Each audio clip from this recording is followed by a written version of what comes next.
अब ये आखिरी बात तक करूंगा, इसके बाद बात पूरी कर लेंगे, इसलिए कि वो 12 लोगों का जिक्र करने जाएंगे तो शायद रात के 3 बजेंगे।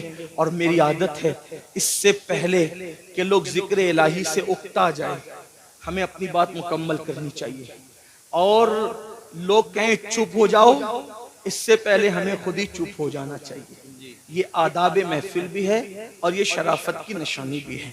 तो मैं इसी पे बात पूरी करूंगा, फिर किसी दिन मौका मिला इंशाल्लाह। तो या तो आजकल तो बयानात यूट्यूब पर आते ही रहते हैं, किसी भी जगह मुकम्मल हो जाएगी तो आप तक पहुंची जाएगी इंशाल्लाह। ये 5वीं बात है, लेकिन इसको ध्यान से सुन। और ये आखिरी बात है आज की महफिल। अल्लाह के रसूल अलैहिस्सलाम फरमाते हैं 5वां टोला जब कब्र से निकलेगा तो उनके जिस्म से मुर्दार की बदबू आए, मुर्दार की बदबू। और वो मुर्दार की बदबू लेकर के अपने कब्र से उठेंगे। साहबा ने पूछा हुजूर वो कौन होंगे?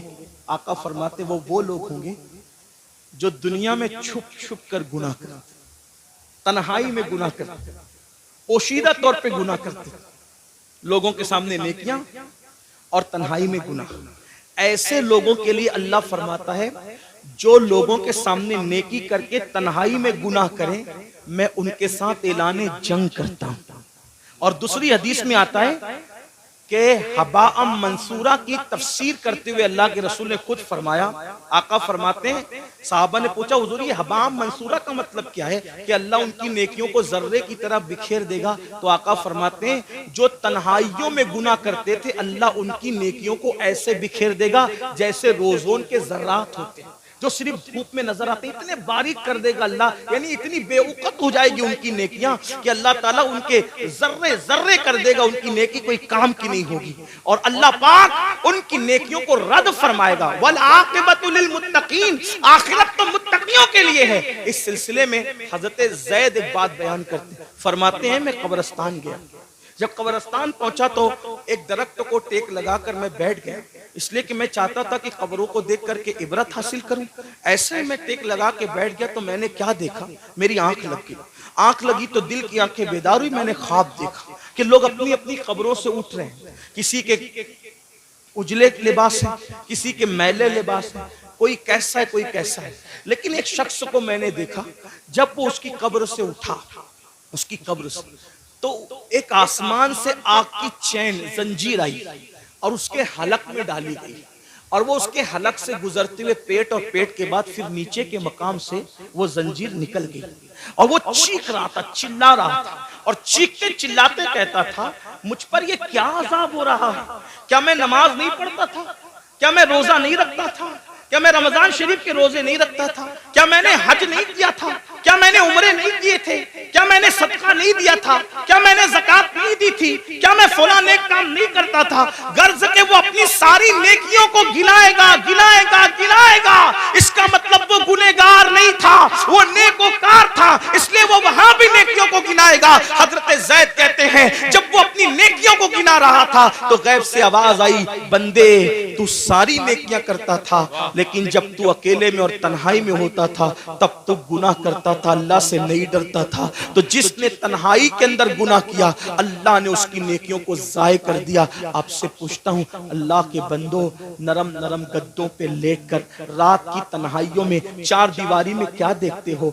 कौन क्या देखता है मुझे नहीं पता, लेकिन अपने आप में डूब करके सोचो, वो गंदी फिल्में, वो गंदे मनाजिर, वो गंदी तस्वीरें रिंद की रिंद रहे, हाथ से जन्नत न गई। जो तन्हाइयों में गुनाह करते हैं और लोगों के सामने नेकियां करते हैं, कब्रों से उठेंगे तो उनके बदन से मुर्दार की बदबू होगी। अल्लाह उनके साथ ऐलान जंग करता है, उनकी नेकियों को रेत के जर्रों की तरह बिखेर दिया जाएगा। अपने आप पे रहम करो मेरे भाइयों, क़यामत के दिन कौन है अपना सिवाय मुस्तफ़ा जाने रहमत के। सबने सफ़े महशर में ललकार दिया हमको, ऐ बेकसों के आका अब तेरी दुहाई है, एक ही सहारा है। अगर गुनाह कर करके उनका दिल दुखा दिया, उनको नाराज कर दिया तो बताओ अपना क्या बनेगा। अल्लाह अकबर। मेरे आका मुस्तफ़ा जाने रहमत सल्लल्लाहु अलैहि वसल्लम के दीवानों सैयदना फारूक आजम कहते हैं, लोग छोटे और बड़े गुनाह की बात करते हैं, फारूक आजम फरमाते हैं मैं तो इतना समझता हूँ गुनाह कोई भी करो रसूलुल्लाह के दिल को तकलीफ पहुंचती है, हुजूर का दिल दुखता है। कोई गुनाह करो करो, दिल हुजूर का दुखता है। अब आपको से पूछता हूँ, चेहरों से दाढ़ियां मुंडाकर गटरों में फेंकते हो, फारूक आजम कह रहे हैं आका का दिल दुखता है। गंदी फिल्में देखते हो, फारूक आजम कह रहे हैं आका का दिल दुखता है। किसी औरत पर बदनजरी करते हो, आका का दिल दुखता है। मस्जिदों को वीरान करते हो, आका का दिल दुखता है। नमाजों में सुस्ती करते हो, आका का दिल दुखता है। किसी मोमिन को गाली देते हो, आका का दिल दुखता है। इतना रसूलुल्लाह का दिल कब्र अनवर में दुखाओगे, और उसके बाद मैदान महशर में जब शफाअत की भीख लेने के लिए उनकी बारगाह में पहुंचोगे, अल्लाह न करे अगर उन्होंने मुंह फेर लिया और मुंह फेर करके ये कहा, ओ मुनाफिक झूठे, मुझसे इश्क का दावा करता था और मेरे दिल को छलनी छलनी करता था, मेरे दिल को दुखाता था, मेरे दिल को तकलीफ पहुंचाता था। बताओ भाइयों, जब सब ने ललकार दिया होगा तो उसी आमिना के लाल का सहारा होगा, मेरे आका अलैहिस्सलात व तस्लीम की शफाअत होगी। अगर वो भी मुंह फेर ले, हालांकि उनके करम से ऐसी उम्मीद नहीं है, लेकिन उनकी मिजाज की नजाकत बेचैन भी करती है। हजरत जिगर मुरादाबादी ने कहा था कि इस उम्मत यासी से न मुंह फेर खुदाया, नाजुक है बहुत गैरत सुल्तान मदीना। मेरे आका की गैरत बहुत नाजुक है। कितनी नाजुक है इतना अंदाजा कर ले। एक बार उम्मुल मोमिनीन ने अपने घर के दीवारों पे पर्दे लटका दिए, तो आका अलैहिस्सलाम ने चेहरा फेर करके ये फरमाया कि हम दीवारों को कपड़े नहीं पहनाते, महबूबाए महबूब रब्बुल आलमीन अगर दीवारों पे पर्दे लटका दे तो वहां से गैरत की वजह से चेहरा फेर लिया जाता है। इतने जराइम करके, इतने बड़े मुजरिम बनके हुजूर के दरबार में खड़े रहेंगे, अल्लाह अकबर।